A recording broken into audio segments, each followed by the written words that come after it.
Okay, hello everyone.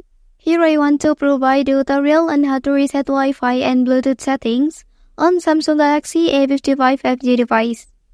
Well, knowing how to reset Wi-Fi and Bluetooth settings on your device can be useful for troubleshooting connectivity issues.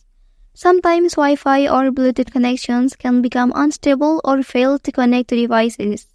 So, resetting these settings clears out any stored network or device information, allowing you to start fresh and often resolve connectivity problems. So, let's go to the tutorial. Okay, firstly enter to the settings menu on your device. After that, please scroll down and select General Management option.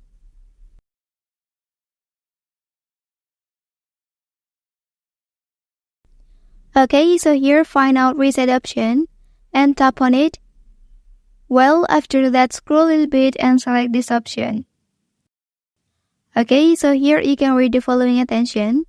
After that, click reset settings.